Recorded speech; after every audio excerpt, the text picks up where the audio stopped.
Frankenstein, or The Modern Prometheus, by Mary Wollstonecraft, Godwin, Shelley. Chapter 18. Day after day, week after week, passed away on my return to Geneva, and I could not collect the courage to recommence my work. I feared the vengeance of the disappointed fiend, yet I was unable to overcome my repugnance to the task which was enjoying me. I found that I could not compose a female without again devoting several months to profound study and laborious disquisition. I had heard of some discoveries having been made by an English philosopher, the knowledge of which was material to my success, and I sometimes thought of obtaining my father's consent to visit England for this purpose, but I clung to every pretense of delay and shrank from taking the first step in an undertaking whose immediate necessity began to appear less absolute to me.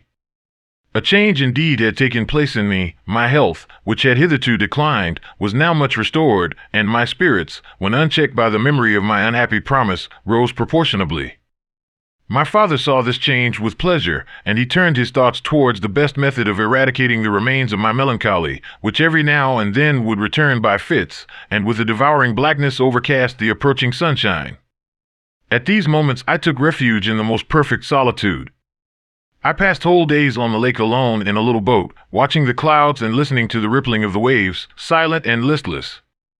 But the fresh air and bright sun seldom failed to restore me to some degree of composure, and on my return I met the salutations of my friends with a readier smile and a more cheerful heart.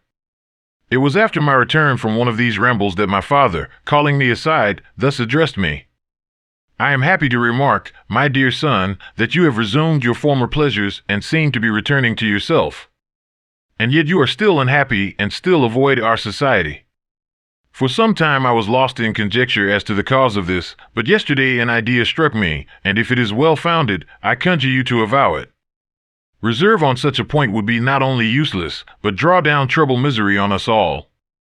I trembled violently at his exordium, and my father continued, "I confess, my son, that I have always looked forward to your marriage with our dear Elizabeth as the tie of our domestic comfort and the stay of my declining years. You were attached to each other from your earliest infancy, you studied together, and appeared, in dispositions and tastes, entirely suited to one another. But so blind is the experience of man that what I conceive to be the best assistance to my plan may have entirely destroyed it. You, perhaps, regard her as your sister, without any wish that she might become your wife. Nay, you may have met with another whom you may love, and considering yourself as bound in honor to Elizabeth, this struggle may occasion the poignant misery which you appear to feel. My dear father, reassure yourself. I love my cousin tenderly and sincerely. I never saw any woman who excited, as Elizabeth does, my warmest admiration and affection. My future hopes and prospects are entirely bound up in the expectation of our union. The expression of your sentiments of this subject, my dear Victor, gives me more pleasure than I have for some time experienced. If you feel thus, we shall assuredly be happy, however present events may cast a gloom over us. But it is this gloom which appears to have taken so strong a hold of your mind that I wish to dissipate. Tell me, therefore, whether you object to an immediate solemnization of the marriage. We have been unfortunate, and recent events have drawn us from that everyday tranquility befitting my years and infirmities. You are younger, yet I do not suppose, possessed as you are of a competent fortune, that an early marriage would at all interfere with any future plans of honor and utility that you may have formed. Do not suppose, however, that I wish to dictate happiness to you or that a delay on your part would cause me any serious uneasiness. Interpret my words with candor and answer me, I conjure you, with confidence and sincerity." I listened to my father in silence and remained for some time incapable of offering any reply. I revolved rapidly in my mind a multitude of thoughts and endeavored to arrive at some conclusion. Alas! To me the idea of an immediate union with my Elizabeth was one of horror and dismay. I was bound by a solemn promise which I had not yet fulfilled and dared not break, or if I did, what manifold miseries might not impend over me and my devoted family. Could I enter into a festival with this deadly weight yet hanging round my neck and bowing me to the ground? I must perform my engagement and let the monster depart with his mate before I allowed myself to enjoy the delight of a union from which I expected peace. I remembered also the necessity imposed upon me of either journeying to England or entering into a long correspondence with those philosophers of that country whose knowledge and discoveries were of indispensable use to me in my present undertaking. The latter method of obtaining the desired intelligence was dilatory and unsatisfactory. Besides, I had an insurmountable aversion to the idea of engaging myself in my loathsome task in my father's house while in habits of familiar intercourse with those I loved. I knew that 1,000 fearful accidents might occur, the slightest of which would disclose a tale to thrill all connected with me with horror. I was aware also that I should often lose all self-command, all capacity of hiding the harrowing sensations that would possess me during the progress of my unearthly occupation. I must absent myself from all I loved while thus employed. Once commenced, it would quickly be achieved, and I might be restored to my family in peace and happiness. My promise fulfilled, the monster would depart forever. Or, so my fond fancy imaged, some accident might meanwhile occur to destroy him and put an end to my slavery forever. These feelings dictated my answer to my father. I expressed a wish to visit England, but concealing the true reasons of this request, I clothed my desires under a guise which excited no suspicion, while I urged my desire with an earnestness that easily induced my father to comply. After so long a period of an absorbing melancholy that resembled madness in its intensity and effects, he was glad to find that I was capable of taking pleasure in the idea of such a journey, and he hoped that change of scene and varied amusement would, before my return, have restored me entirely to myself. The duration of my absence was left to my own choice. A few months, or at most a year, was the period contemplated. One paternal kind precaution he had taken to ensure my having a companion. Without previously communicating with me, he had, in concert with Elizabeth, arranged that Clerval should join me at Strasbourg. This interfered with the solitude I coveted for the prosecution of my task, yet at the commencement of my journey the presence of my friend could in no way be an impediment, and truly I rejoiced that thus I should be saved many hours of lonely, maddening reflection. Nay, Henry might stand between me and the intrusion of my foe. If I were alone, would he not at times force his abhorred presence on me to remind me of my task or to contemplate its progress? To England, therefore, I was bound, and it was understood that my union with Elizabeth should take place immediately on my return. My father's age rendered him extremely averse to delay. For myself, there was one reward I promised myself from my detested toils, one consolation for my unparalleled sufferings. It was the prospect of that day when, enfranchised from my miserable slavery, I might claim Elizabeth and forget the past in my union with her. I now made arrangements for my journey, but one feeling haunted me which filled me with fear and agitation. During my absence I should leave my friends unconscious of the existence of their enemy and unprotected from his attacks, exasperated as he might be by my departure. But he had promised to follow me wherever I might go, and would he not accompany me to England? This imagination was dreadful in itself, but soothing inasmuch as it supposed the safety of my friends. I was agonized with the idea of the possibility that the reverse of this might happen. But through the whole period during which I was the slave of my creature, I allowed myself to be governed by the impulses of the moment, and my present sensations strongly intimated that the fiend would follow me and exempt my family from the danger of his machinations. It was in the latter end of September that I again quitted my native country. My journey had been my own suggestion, and Elizabeth therefore acquiesced, but she was filled with disquiet at the idea of my suffering, away from her, the inroads of misery and grief. It had been her care which provided me a companion in Clerval, and yet a man is blind to 1,000-minute circumstances which call forth a woman's sedulous attention. She longed to bid me hasten my return. 1,000 conflicting emotions rendered her mute as she bade me a tearful, silent farewell. I threw myself into the carriage that was to convey me away, hardly knowing whither I was going, and careless of what was passing around. I remembered only, and it was with a bitter anguish that I reflected on it, to order that my chemical instruments should be packed to go with me. Filled with dreary imaginations, I passed through many beautiful and majestic scenes, but my eyes were fixed and unobserving. I could only think of the bourne of my travels and the work which was to occupy me whilst they endured. After some days spent in listless indolence, during which I traversed many leagues, I arrived at Strasbourg, where I waited 2 days for Clerval. He came. Alas, how great was the contrast between us!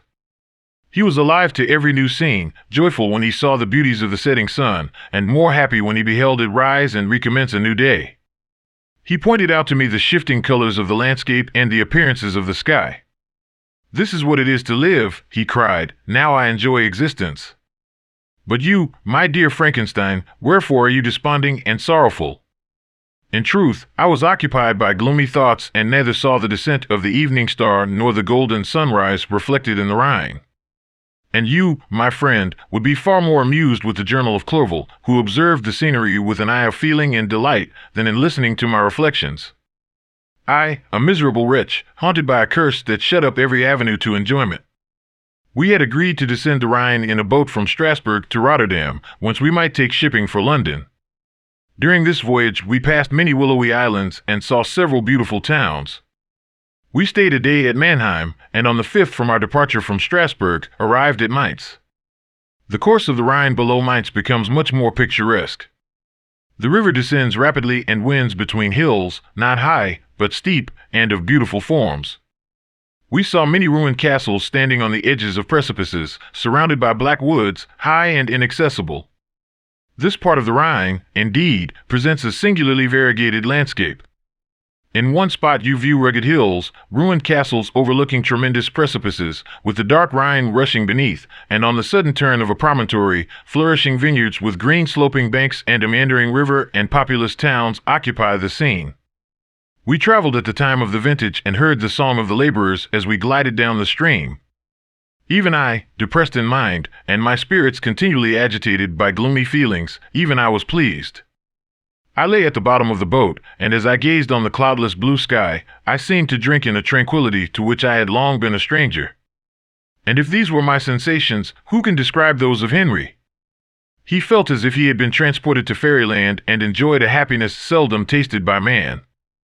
I have seen, he said, the most beautiful scenes of my own country. I have visited the lakes of Lucerne and Uri, where the snowy mountains descend almost perpendicularly to the water, casting black and impenetrable shades, which would cause a gloomy and mournful appearance were it not for the most verdant islands that relieve the eye by their gay appearance. I have seen this lake agitated by a tempest, when the wind tore up whirlwinds of water and gave you an idea of what the waterspout must be on the great ocean, and the waves dashed with fury the base of the mountain, where the priest and his mistress were overwhelmed by an avalanche, and where their dying voices are still said to be heard amid the pauses of the nightly wind. I have seen the mountains of La Valais and the Pays de Vaud, but this country, Victor, pleases me more than all those wonders. The mountains of Switzerland are more majestic and strange, but there is a charm in the banks of this divine river that I never before saw equaled.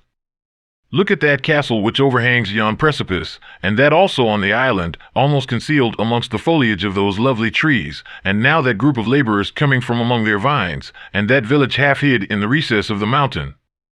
Oh, surely the spirit that inhabits and guards this place has a soul more in harmony with man than those who pile the glacier or retire to the inaccessible peaks of the mountains of our own country. Clerval, beloved friend, even now it delights me to record your words, and to dwell on the praise of which you are so eminently deserving. He was a being formed in the very poetry of nature. His wild and enthusiastic imagination was chastened by the sensibility of his heart. His soul overflowed with ardent affections, and his friendship was of that devoted and wondrous nature that the worldly-minded teach us to look for only in the imagination. But even human sympathies were not sufficient to satisfy his eager mind. The scenery of external nature, which others regard only with admiration, he loved with ardor. The sounding cataract haunted him like a passion, the tall rock, the mountain, and the deep and gloomy wood. Their colors and their forms were then to him an appetite, a feeling, and a love that had no need of a remoter charm, by thought supplied, or any interest unborrowed from the eye. Wordsworth's Tintern Abbey. And where does he now exist? Is this gentle and lovely being lost forever? Has this mind, so replete with ideas, imaginations fanciful and magnificent, which formed a world whose existence depended on the life of its creator, has this mind perished? Does it now only exist in my memory? No, it is not thus. Your form so divinely wrought, and beaming with beauty, has decayed, but your spirit still visits and consoles your unhappy friend. Pardon this gush of sorrow. These ineffectual words are but a slight tribute to the unexampled worth of Henry, but they soothe my heart, overflowing with the anguish which his remembrance creates. I will proceed with my tale. Beyond Cologne we descended to the plains of Holland, and we resolved to post the remainder of our way, for the wind was contrary and the stream of the river was too gentle to aid us. Our journey here lost the interest arising from beautiful scenery, but we arrived in a few days at Rotterdam, whence we proceeded by sea to England. It was on a clear morning, in the latter days of December, that I first saw the white cliffs of Britain. The banks of the Thames presented a new scene. They were flat but fertile, and almost every town was marked by the remembrance of some story. We saw Tilbury Fort and remembered the Spanish Armada, Gravesend, Woolwich, and Greenwich, places which I had heard of even in my country. At length we saw the numerous steeples of London, St. Paul's towering above all, and the tower famed in English history. Chapter 19.